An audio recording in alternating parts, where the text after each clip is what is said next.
entramos de lleno de repente crearon el INSABI y de repente desaparecieron el Instituto de Salud para el Bienestar, el INSABI, y pues esa película yo no la esperaba en lo particular, sobre todo que en esta misma administración apareciera y desapareciera. Pedro, ¿esta es una película de comedia, de terror, de ciencia ficción? ¿De qué es esta película? Mira, esta película se trata de lo que no debes de hacer en la administración pública. Y lo que no debes de hacer es destruir lo que funciona. Y en este sentido, lo que vimos nosotros es que la creación del Seguro Popular no fue una invención, un disparate, una ocurrencia. Su funcionamiento y su creación en el año del 2001, 2002, que empezó a gestarse la creación de un sistema que pudiera brindarle seguridad social a un sector de la población que no contaba con ese derecho a la salud. A ver, parecieran decir que los que nos están escuchando y los que están viendo van a decir, bueno, pero pues, si no todos tenemos derecho a la salud en este país, la Constitución lo establece. Sí, la Constitución establece que tenemos el derecho a la salud, pero la Constitución, el libro ese con las hojas y y lo que está escrito ahí, pues no es el que te va y te alivia, te da la vacuna o te da la receta, o el que te atiende en una situación de malestar. Tiene que existir todo un andamiaje que le permita a la ciudadanía poder acceder a esos servicios de salud. Y cuando era secretario de Salud Julio Frenk, en el gobierno de Vicente Fox, fue que se creó este modelo con la idea de poderle dar a esa gente que no tenía derecho al IMSS ni al ISSSTE, pudieran acceder a un servicio de salud, con la intención de que tuviera la misma proporción de calidad y de capacidad de atención que lo estaba haciendo el IMSS y el ISSSTE. Y de ahí nace lo que fue el Seguro Popular. Un Seguro Popular con durante su tiempo de su creación tuvo sus ajustes, la forma en que se establecía el mecanismo para dotar de los recursos públicos a los estados del país para poder sostener los hospitales, y en este caso, como sabemos aquí en Colima, pues ubicamos con mayor facilidad lo que es el hospital regional universitario, ¿no?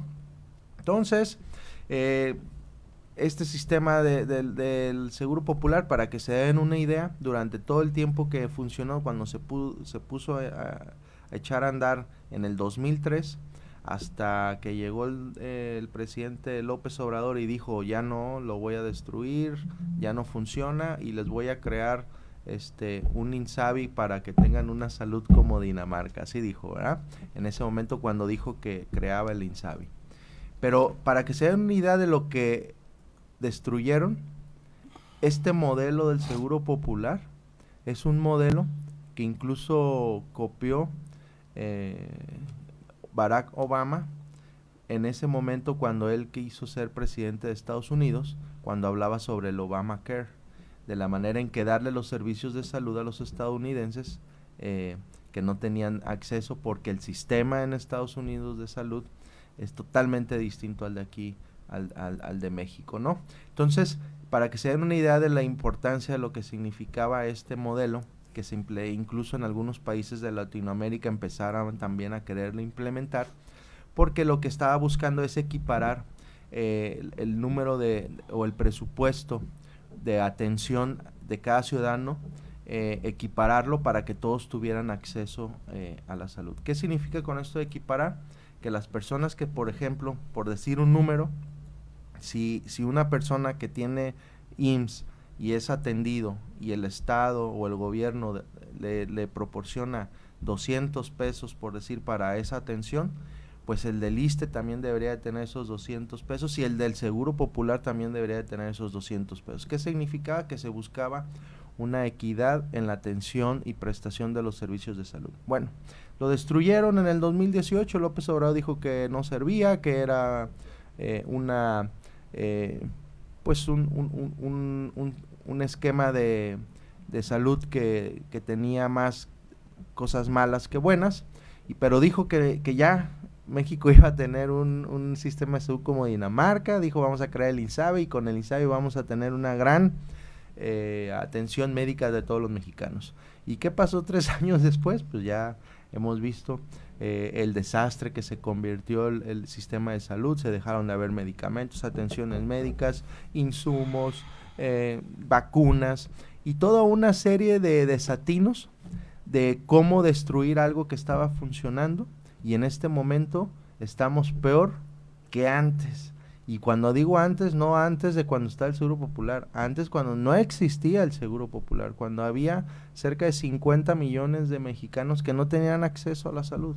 Hoy los ciudadanos mexicanos viven la penuria de ir al hospital y no encontrar medicamentos. Tienen el problema de ir al hospital y que no haya una atención médica. Le dicen, no, regresen 15, 20 días. Eso sí les va bien. Hay algunos que hasta los trasladan a 6 meses después para que puedan ser atendidos. ¿Y esto por qué? Porque los recursos que estaban destinados para el sistema de salud se los gastaron en otra cosa. Y eso es lo que tiene en una situación preocupante, donde muchísimos mexicanos han muerto, millones de mexicanos murieron por este desatino de este gobierno. Y ahora nos dicen que ya se acabó, ya no lo vamos a usar el INSABI, perdón, ya no va a ser ISSSTE, ahora va a ser IMSS Bienestar, pero con las mismas condiciones y la situación anterior.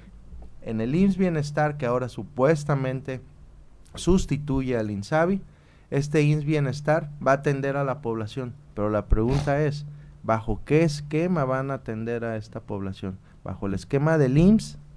Si el IMSS, hay que entenderlo que se sostiene por 3 aportaciones, la aportación del trabajador, la aportación del patrón y la aportación del Estado. Y si entonces una persona que no tiene IMSS y lo va a atender el IMSS, entonces hacia dónde, a la persona que sí tiene IMSS, pues ya no le van a dar la misma atención. O sea, volvemos al mismo punto, un problema presupuestal y de organización administrativa del sistema de salud en nuestro país, totalmente un fracaso. La opinión sobre este tema, que pues la verdad sí deja mucho que desear, habla mucho porque aquí hemos escuchado una, otra y otra vez quejas de la población sobre de medicamentos y atención. Le echamos porras obviamente a los médicos, a las enfermeras, pues ahí están, pero los equipos, los medicamentos, y me quedo con una llamada de ayer, José Ángel Brambila Leal, de como ahí que un señor que se llama Antonio García de Tecomán, está ciego, está enfermo, tiene una hija con cáncer a un lado, los dos viven, y dice, tengo que ir, no puedo caminar, no tengo dinero para el pasaje, puede venir personal del Seguro Social, de la Secretaría de Salud. Ese es un solo caso que debe tener atención porque no puedes dejarlo morir simple y sencillamente. Pero dentro de todos estos pequeños detalles y ejemplos, como bien lo comenta Pedro Castillo Valdés, ¿cuál es tu opinión en lo general? El INSABI llegó y se fue. Así es. Muchas gracias, Roberto, Pedro, Chuy, Miguel. Muchas gracias. Saludo con todo respeto a la audiencia, a que nos hacen el favor de sintonizar tu programa.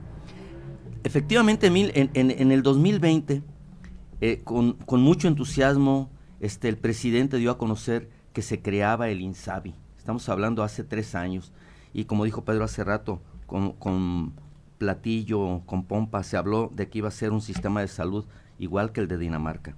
Hace unos días en el Universal sale una columna así desgarradora, dice, entierran al INSABI.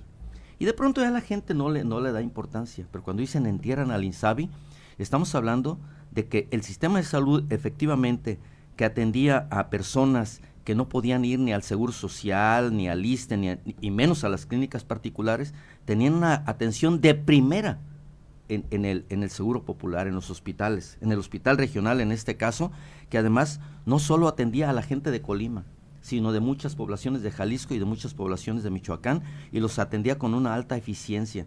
Yo quiero decirte que en el 2013, personalmente acudí con mi esposa a que le hicieron una operación de tiroides, o sea, una operación muy delicada, que unos meses antes habían operado al presidente Peña, lógicamente en el hospital militar, lo trasladaron en helicóptero, le brindaron todas las atenciones y le daba a una envidia. Pues sin embargo yo acudí al Seguro Popular y fue una atención inmejorable, así.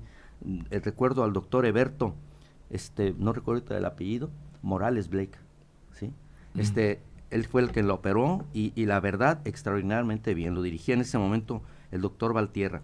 Pero, ¿qué esperamos, Roberto, como en tantas situaciones que se están dando en este gobierno, donde quien dirige esas instituciones son gente improvisada? Hablamos de Juan Antonio Ferrer, un antropólogo tabasqueño, que su único mérito, era haber sido guía de turistas en Palenque cuando el presidente iba. No tiene ningún antecedente de administración y menos en salud, en algo tan delicado donde le entregas a millones de mexicanos a una institución para que sea atendida, pero que la dirige alguien que no tiene la menor idea. Estamos hablando de que se desperdician más de 400,000 millones de pesos.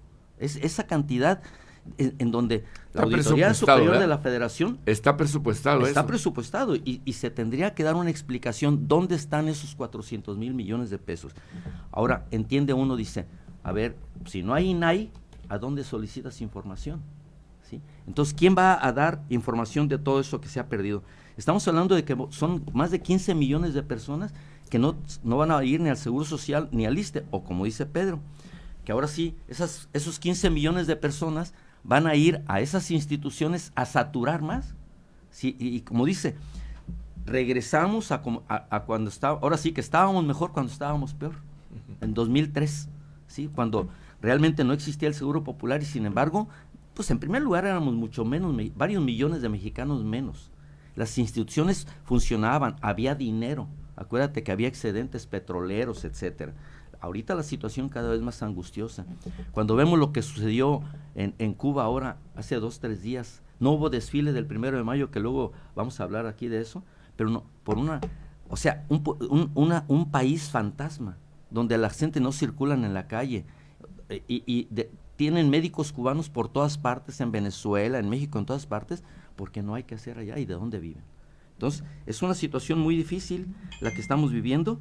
Y acuérdense que en ese momento se dijo, en el 2020, de que se iban a generar 40,000 nuevos empleos. 40,000 entre médicos y enfermeras que iban a entrar al INSABI y ahorita se quedaron sin trabajo. No les pagan a empleados que están despidiendo, no les pagan a proveedores. ¿Qué es lo que va a pasar ahí?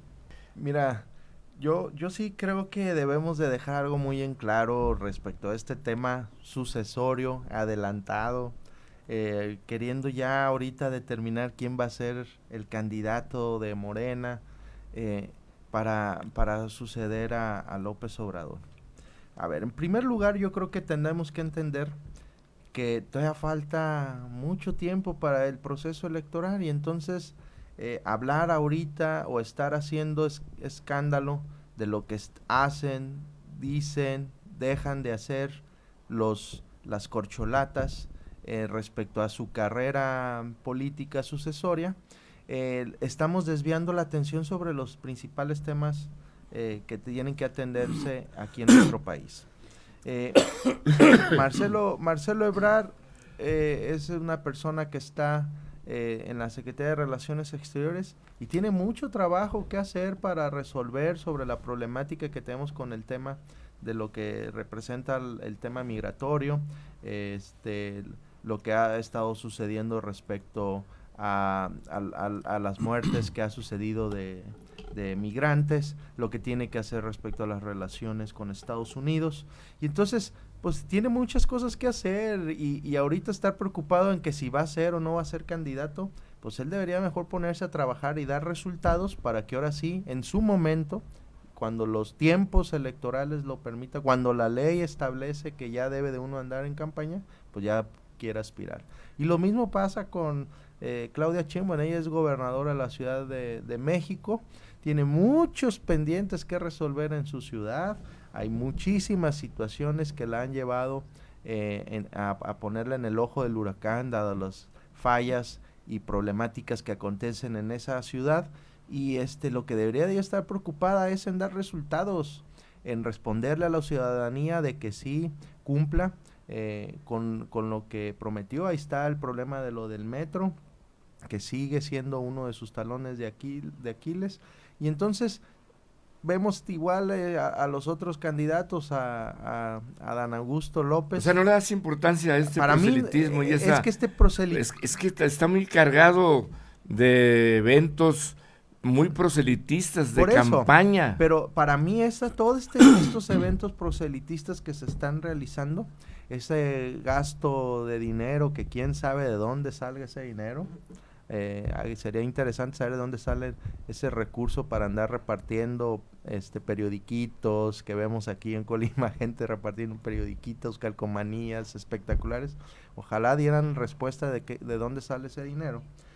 Para mí no tiene ningún sentido estar discutiendo sobre quién puede ser el candidato o la candidata de Morena, cuando lo que tenemos que estar nosotros enfocados los ciudadanos es en exigirles a los actuales gobernantes a que rindan cuentas, a que cumplan lo que prometieron, a que den resultados del trabajo que realizan. A mí, por eso yo hablaba de esto, a mí me interesa que estemos discutiendo sobre qué están haciendo cada uno de los funcionarios del gobierno federal. Pero no es evidente eso, Pedro. ¿Qué están haciendo? Porque lo que es ¿Tú que qué has visto que estén haciendo? Por eso, pero el problema es ese, que si seguimos inmersos, preocupados en que quién va a ser, estamos desviando la atención de lo ¿Nosotros? que realmente... Claro, nosotros como ciudadanos no deberíamos de estar preocupados de quién va a ser el candidato de Morena. Pero si nos están vendiendo... Bueno, eso es lo que ellos quieren hacer. Eso es lo que quieren, desviar la atención, para que en lugar de que estemos ocupados preguntándole al presidente de la República o a los propios funcionarios sobre los problemas de Segalmex, el problema ahorita que hablamos del INSABI, del problema de que no hay crecimiento económico, del desempleo, del mayor número de pobres, de la inflación, de los migrantes, de que en este país ya rebasó la tasa de homicidios de Felipe Calderón, de Peña Nieto, hay más muertos en este gobierno federal, el problema de la militarización, o sea, hay una serie de problemas en nuestro país que deberían de tener mayor atención y que a mí me gustaría ver a esas corcholatas atendiendo y resolviendo esos problemas, que en lugar de... A mí la verdad me da igual, me es indiferente quién de ellos sea candidato de Morena. Y no es porque sea el menospreciar, sino porque quien sea el candidato, el ciudadano va a poder, el día de que llegue el proceso electoral, a determinar si considera que Morena deba de seguir gobernando este país o no. Y eso es lo que se va a determinar. Independientemente de quién sea el candidato, los ciudadanos van a poder decir y calificar si este gobierno de Morena, que ya está a punto de fenecer, si este gobierno de Morena consideran, los ciudadanos van a poder hacer una evaluación y decir, bueno, hicieron buen trabajo o hicieron un mal trabajo. Y entonces ahí ya determinarán la calificación. Pensar que por el hecho de determinar ahorita y de saber el día de hoy o el día de mañana, saber quién va a ser el candidato de Morena, eso no va a cambiar o no va a resolver los problemas que se tienen que atender en este país. Yo sigo esperando, yo siempre les he dicho, a ver, ¿en qué momento va a estar la gasolina a 10 pesos el litro, pues? O sea, yo estoy esperándolo.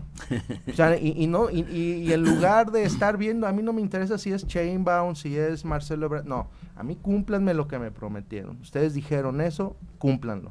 Dijeron que iba a haber salud para todos, cúmplanlo. Dijeron que iba a haber empleo, cúmplanlo. Y estamos viendo todo lo contrario. Entonces yo nada más estoy diciendo, ¿para qué nos desgastamos en saber quién va a ser la corcholata? Eso no va a resolver ni cambiar los problemas de este país. Entonces, esperemos mejor a que lleguen los tiempos electorales, que sigan ahí dando y gritando y diciendo quién sí es el bueno, quién es el tapado, quién no es el tapado, que si va a ser o que si no va a ser aquello. Pareciera como si estuviéramos todavía viviendo en las épocas de los 80s, de los 70s, ¿Y no? cuando... ¿Y no? A ver, nuestro país y la sociedad no está en ese momento. Que el gobierno federal quiera generar esas condiciones de esa época para hacernos entrar en esa dinámica de los 70s y los 80s, eso es otra cosa. Pero aquí es muy fácil. En aquellas épocas habría que recordar simplemente que todo el mundo esperaba ver quién iba a ser el ungido, porque ya sabía que es el que iba a ser presidente de este país. O sea, ya no había manera otra, pues no había democracia, pues. Era la dictadura perfecta, como decía Vargas Llosa. Entonces, ahorita, a mí me es indiferente. ¿Por qué? Porque yo sé que vamos a llegar a un... De veras es indiferente para claro, Pedro Castillo Velasco. Claro, porque el día de No mañana... le importa el futuro del país. A ver, si me preocupa el futuro de mi país, en el 24 voy a tener que razonar mi voto y calificar a quién voy a elegir para que me gobierne. Ahí es donde me preocupa mi país.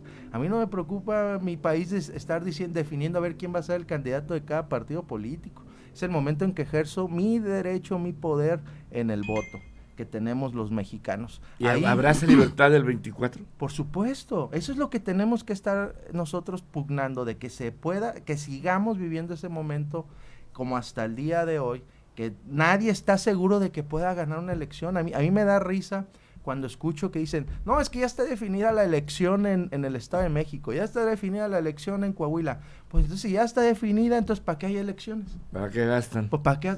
¿Para qué no? No está definido. Hay un proceso democrático y hay un proceso electoral que se tiene que atender. Lo mismo va a pasar en el 24. Hay un proceso democrático, vamos a esperar a ver que vengan los procesos y ya veamos quiénes sean los candidatos que nos ponga cada partido. Pero eso sí, como ciudadanos, ¿te preocupa el país? ¿Te preocupa México? Bueno, entonces como ciudadano razona tu voto.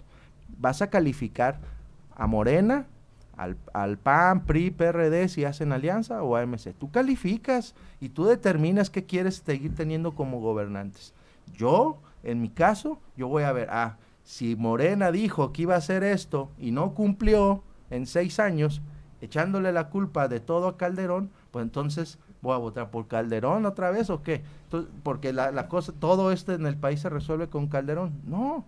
A ver, veamos, califiquemos, evaluemos. Y a partir de entonces, ya a mí me da igual quién vaya a ser las corcholatas. Fíjate, queríamos, los candidatos. era el tema, hablar de las corcholatas.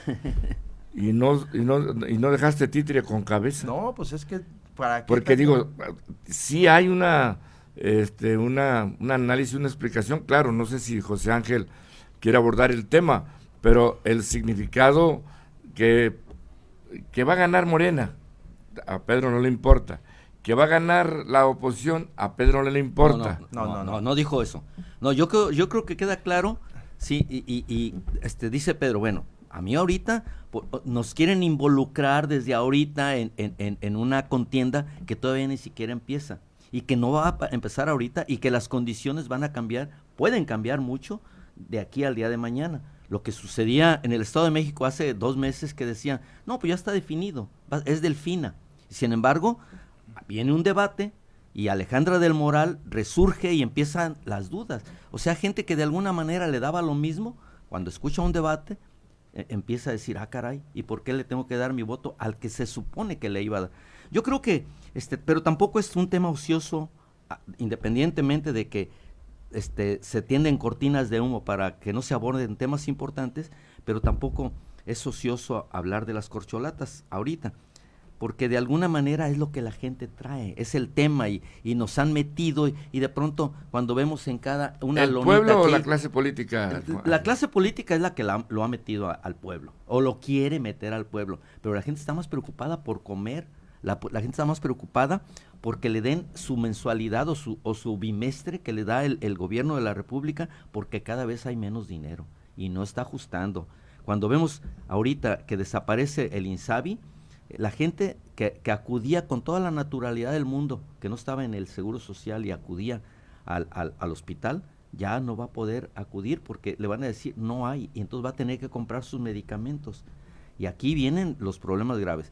Y entonces vienen esas cortinas de humo a las que se refería Pedro, de que nos meten ahorita en la dinámica de tener que elegir entre Claudia, entre Augusto, entre Marcelo. Sin embargo, tampoco podemos soslayarlo y dejar de hablar de algo que está latente ahorita en las mesas de café, sobre todo en la clase política, no la gente de abajo, porque dicen que el pobre, cuando hay un cambio de gobierno, lo único que dice el pobre es a ver quién va a ser mi nuevo amo, ¿sí? Aquí en este caso, yo creo que lo que dice Pedro es correcto. Ojalá y la gente razone y que no piense Morena o PRI o PAN, sino cuál de todas esas personas que me están ofertando considero yo que puede beneficiar al país, y ojalá y así lo razone. Hablar de Marcelo, yo pienso que todo el mundo dice, el que decide el presidente, dicen los de Morena, el que decide el presidente. Pero ya la gente, la mayoría, porque hay que recordar que ya en las últimas votaciones de los 30 millones se redujo a la mitad. Entonces hay una cantidad enorme de ciudadanos que ya no va a votar, ya no va a ser borrego, sino que va a ser capaz de analizar por quién dar su voto. Pero fíjate que no simplemente que sea un tema de que sean borregos, sino que volvemos al mismo punto. Los procesos electorales son únicos, no se repiten. O sea, quienes creen que todo esto es igual están equivocados. Cada proceso tiene su peculiaridad y su contexto como tal. No va a haber un 2018, o sea, ya no va a regresar 2018, como no regresó un 2000. Un 2000, ¿verdad? Sí. Entonces, la gente que creyó y que compró esa idea del 2018, bueno, pues ya ahorita se está dando cuenta si lo que creyó fue real o fue una mentira y es falso. Ya cada quien lo va a evaluar. Eso vamos a verlo en las boletas, en las urnas. A ver, pareciera, o sea, la verdad pareciera, yo cuando escucho a algunos columnistas, algunos opinadores, pues pareciera que como si esto ya está definido, como si, el que salga de Morena es el que... A ver, estoy preocupado, a ver, ¿quién prefieres que gobierne este país? ¿Marcelo, Sheinbaum? Pero pues si de ellos no va a salir, ¿quién va a gobernar este país? Va a salir de lo que la gente vote el 24 y no va a ser el único candidato ellos, pues va a haber más candidatos, va a haber más personas, hay más, por ejemplo, el grupo político de la alianza PRI-PAN-PRD tienen 14 candidatos, o sea, ¿y qué? No estamos, a ver, ¿cuál de esos 14 va a ser? Pues eso no es el tema ahorita. El tema que tenemos que estar ahorita enfocados es que los gobiernos cumplan a la gente lo que le prometieron y que le den buenos resultados a la gente. Eso es lo que deberíamos de estar ahorita ocupados. Bueno, si ya en el 24 la gente viene y dice, ahora yo voy a votar por porque quien me prometió eso no me cumplió, pues eso ya será lo que la gente defina. O si hay gente que dice, no, yo quiero volver a votar por él porque creo que ahora sí me va a cumplir. Pues vote por él entonces, señor, señora. O sea, tenemos esa libertad en este país de definir y de decidir quién queremos que nos gobierne. Ya se acabó esa época, ya eso no existe, que nos quieran hacer creer que vivimos. Me hace, Pedro, que piense en las promesas incumplidas, ¿no? Si en lo colectivo, en este caso, pues lógicamente dice, hubo 100 compromisos, si nos agarramos a revisar cada uno de esos 100 compromisos, pues yo creo que no llegan ni a la mitad, porque las circunstancias son así, como cuando de pronto está uno frente al sacerdote y le dice, prometo serte fiel en lo próspero y en lo adverso, en la salud y en la enfermedad, y amarte y respetarte todos los días de mi vida, y a la semana ya está faltando a esos juramentos, ¿verdad? Ahora en lo político, cuando la gente le importa menos, la verdad es que es bien difícil que se puedan cumplir, porque se cumple nomás para salir del momento o para que la gente aplauda. Pero la verdad, se deben de reflexionar perfectamente en el tipo de promesas que se hacen. Claro. Porque hablar de que la gasolina va a valer 10 pesos, es no estar en el contexto de lo que significa realmente prometer cosas que no se pueden cumplir. Sí, exacto, José Ángel. O sea, tenemos que evaluar esa parte. Por eso digo, o sea, ¿quién queremos que nos gobierne? ¿Quién queremos que tome las decisiones? ¿Quién es la persona más que que queremos? Los partidos. Pues más allá de los partidos. Aquí hemos platicado que están rebasados los partidos políticos. O sea, ¿qué persona me da a mí la plena confianza que lo que está prometiendo lo va a poder cumplir, ¿no? Sí. Porque digo, aquí podemos decir que quien sea el candidato, pónganle el nombre que quieran, que diga, no se preocupen, yo el día cuando gobierne se va a acabar, es más, ya nadie se va a enfermar en este país. O sea, promesas que puedan decir, o cuando yo llegue como presidente, México se va a convertir en un país primermundista. Pero pues digo, prometer no empobrece, ¿verdad? Uno puede prometer lo que quiera, pero a la hora de los hechos hay que ver quién sí tiene un buen plan, un buen proyecto, personas capaces que puedan llevar a ese fin. Aquí puedo hablar, Roberto, ahora sí que, como dijo hace rato, bueno, pues si íbamos a hablar de las corcholatas, así hablaba Zaratustra, ¿no? Cuando está el saltimbanqui y que va a atravesar en una cuerda y toda está reunida la gente en la plaza esperando que la persona esta cruce de lado a lado la cuerda y todos dicen, y sin red ni mucho menos, ¿no? Hasta se alejaban. Y entonces llega Zaratustra, que había estado orando en el monte y dice, ustedes vienen a ver al hombre, pero yo les quiero hablar del superhombre. Empezó a hablarles de religión y hablándoles de un superhombre que era superior a todas las cosas. Y la gente decía, ahora pues ya que se aviente el cuate ese que dice, pues que se aviente, pensando que hablaban de lo mismo. Aquí va a decir Roberto, sí, Pedro, tienes toda la razón, pero ¿y las corcholatas quién va a ser? Sí, es que sí es un tema, Pedro, no puede soslayarse porque no es nada más los medios, lo escuchas y lo ves en las miles y miles de lonas, de calcomanías, de mensajes, de propaganda. O sea, no puedes soslayar porque esas las ves porque están pegadas en un taxi, porque están pegadas en un camión pasajero, en estos casos pues todo eso no te llama la atención. A mí me llama la atención saber de dónde sale el dinero para pagar eso. Exactamente. Eso es lo que a mí me llama millones, la atención. Y tan anticipadamente y A gastar mí esas me llama la cantidades de atención dinero. eso. A mí no me llama la atención quién aparezca en esa calcomanía, la persona o la corcholata, sino de dónde está saliendo ese recurso. Chuy. Y lo preocupante es que esté saliendo dinero de las arcas públicas para apoyar ese tipo de campañas. Y sin transparencia alguna. Así es, o sea, eso es lo que deberíamos de preocupar. O sea, ver funcionarios públicos haciendo campaña, llevando y pegando calcomanías, los vemos en los cruceros aquí en Colombia, funcionarios. Oye, pues entonces ¿a qué estamos jugando? O sea, ¿qué está pasando? Que estén violando la ley, eso yo creo. Digo, hace unos días por primera vez vimos actuar, por ejemplo, a un partido político de la oposición presentando una denuncia por estos actos anticipados de campaña. Lo vimos aquí en Colima que esté sucediendo. Despertó, por decir así, la oposición a hacer eso. Pero eso lo tienen que resolver entre los partidos políticos, pues ese es un tema de ellos. Pero digo, o sea, habrá ellos que determinar de dónde están saliendo esos recursos y quién los está poniendo o de dónde. Pero nosotros como ciudadanos, como opinadores, Roberto, como personas que estamos inmiscuidos en los temas de comunicación, nosotros tenemos que elevar el debate, tenemos que elevar el análisis, tenemos que estar viendo los temas reales, o sea, no nos vayamos a esas banalidades sobre incluso hasta ver quién sonríe más, quién hace mejores a ese extremo no hemos llegado. ¿Quién tiene Yo no más llamaría banalidades, quién tiene más Pedro, pero sí, es que no puede ser. No, espérame, estamos a 3.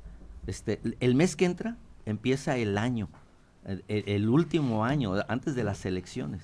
O sea, a partir del mes próximo empezamos a decir, faltan 364 días, 363, para que empiece, para que se llegue el día de las elecciones. Hagamos esa cuenta regresiva, sí. José Ángel, diciendo, faltan tantos días para que se acabe este sexenio y ver cuánto es lo que se ha cumplido de lo que se prometió y si no, calificarlo. Vamos Sí. mejor calificando a los gobernantes, bueno, ¿verdad? Por Si eso hizo empieza o la no cuenta hizo. regresiva y empieza precisamente, van a tener que empezar a pensar en la rendición de cuentas. Así es. Y porque viene la repercusión en las urnas.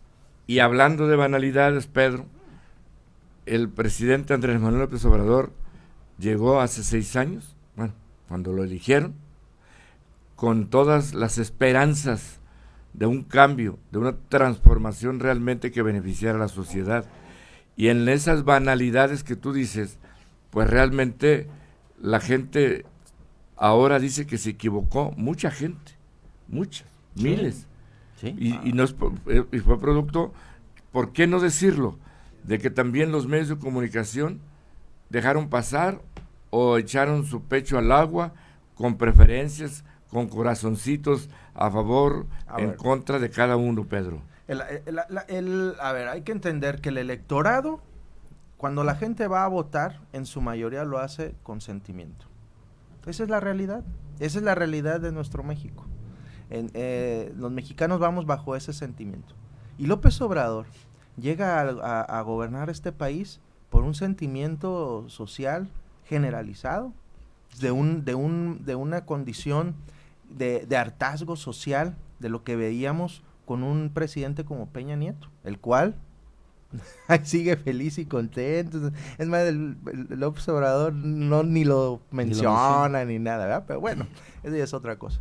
Pero ahí la gente votó y dijo, es que ya estoy cansado de esos gobiernos. Pero esta persona me dice que va a ser todo un mundo de caramelo, ¿no? Ah, perfecto. Y ya llega y salió peor que el anterior, ¿verdad? Bueno, ya la gente sabrá si dice si prefiere seguir teniendo este tipo de gobiernos. Eso ya lo decidirá la gente, Roberto. Sí, pero seguirá el tema. Nosotros seguirá señalemos. el tema, no lo puedes evitar. Señalemos, critiquemos a nuestros gobernantes. Es la única arma que tenemos los ciudadanos. Es la única herramienta que tenemos para poder determinar si siguen bien o siguen mal los gobiernos. Si no hacemos este análisis desde esa perspectiva, pues vamos a estar viendo a ver quiénes, por eso nos vamos a esa parte sentimental, como dices, mira qué buena onda, es bien buena onda Marcelo Ebrard. Ay, no, mira, Sheinbaum siempre, ahora con su nieto, sonrió, salió. Ahora sí sonrió. Diciendo, ay, soy feliz con mi nieto. O Adán Augusto, contento ahí en un campo de béisbol, ¿verdad? Entonces, el campo de béisbol. Y estamos preocupados porque si fue al campo de béisbol, que porque si ya saludó a su nieto y que porque el otro estaba feliz en el TikTok. Ese es el nivel que queremos, o sea, el debate, no. Para mí eso no, digo, como estudioso de la ciencia política, o sea, para mí eso no debería de ser. Yo sí soy muy serio en ese tipo de análisis, de ver los temas que sí deben de interesarnos en el ámbito público. Entonces, desde mi sin embargo, a ver, Pedro, desgraciadamente, pues sí, eso es lo ideal, ¿verdad? Que la gente se preocupara. Sin embargo, Pedro, la gente va a pensar si se viene la liguilla del fútbol, si va a haber otro partido de Grandes Ligas en el estadio, Alfredo, ¿cómo se? En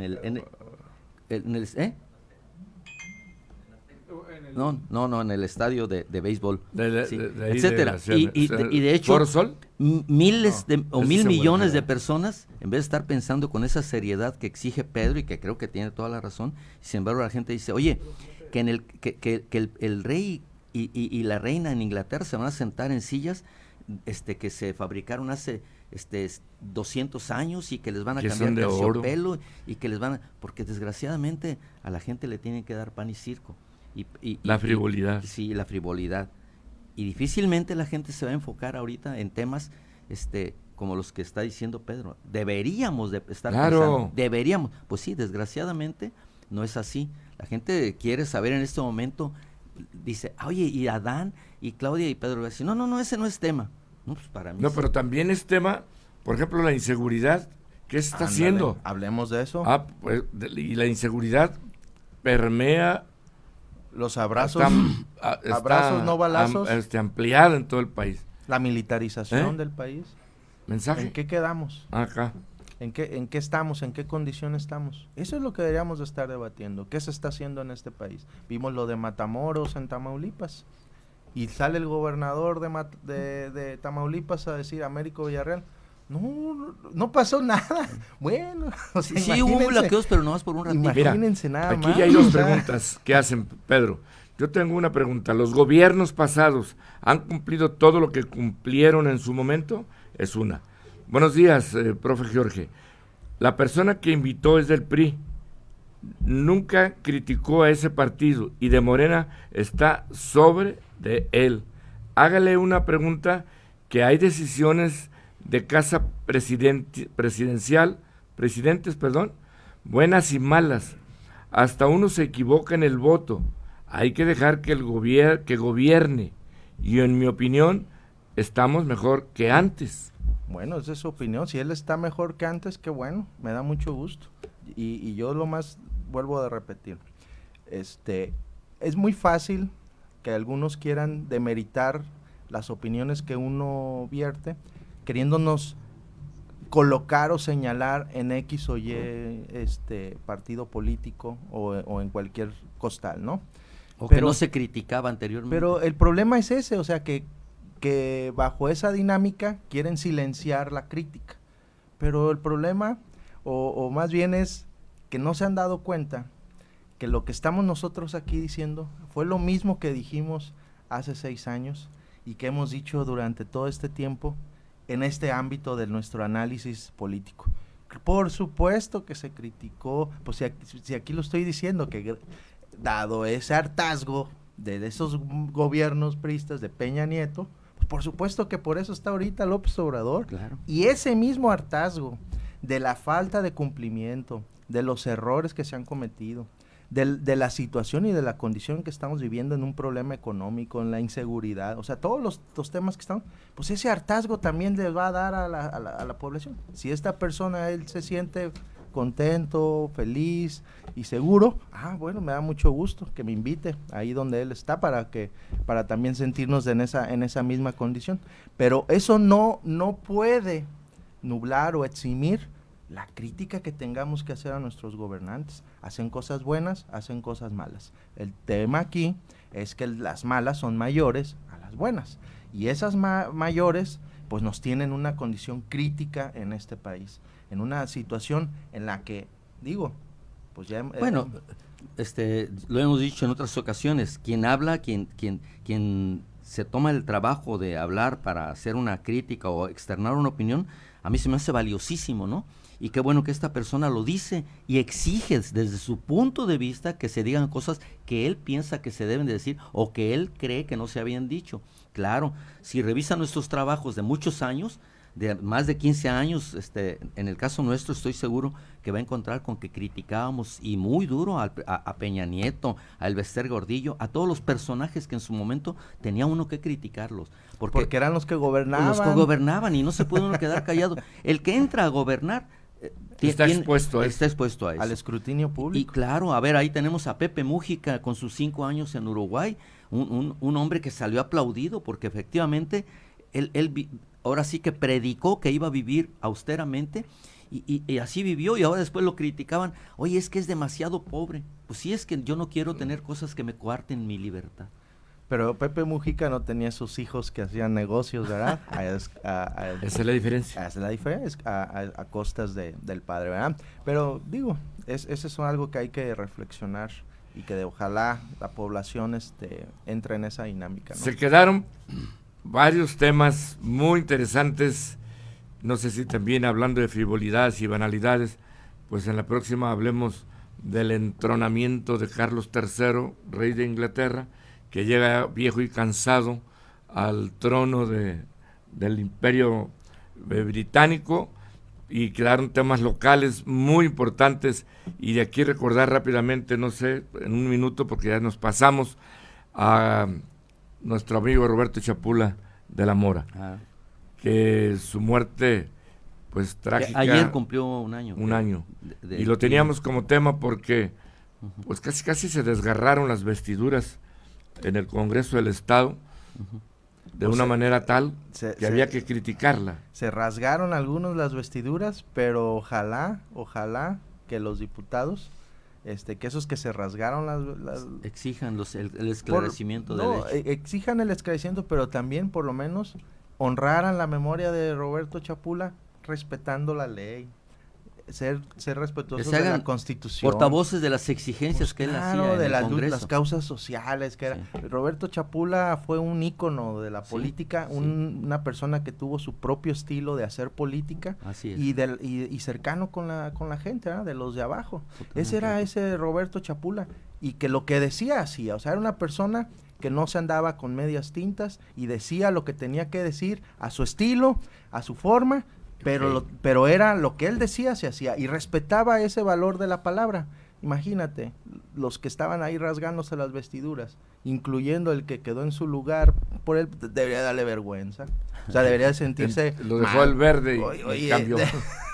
eso es lo que deberíamos estar diciendo. Oye, por favor, Bien. pobre, o sea, Hay historias, las dejamos ahí pendientes, también lo del desfile del 1 de mayo, muchas cosas que quedaron en el tintero, pero el próximo miércoles, si todavía están vigentes, las abordaremos, pero sí, aquí en el Hospital La Guadalupana, que creo que es, ¿cómo se llama la calle? Gildardo Gómez, creo. Ah, sí. Y topas ahí con la pared de Pedro Peralta, el papá, y dice una lona de Roberto Chapula de la Mora, vamos a acabar con los rateros. Ese era uno de los eslogans de campaña de Roberto Chapula. hay muchas frases de No, pero ahí Roberto está Chapula. ese, véanla, está en la pared, ahí sigue. Sí. Y pues se quedó eso en historia.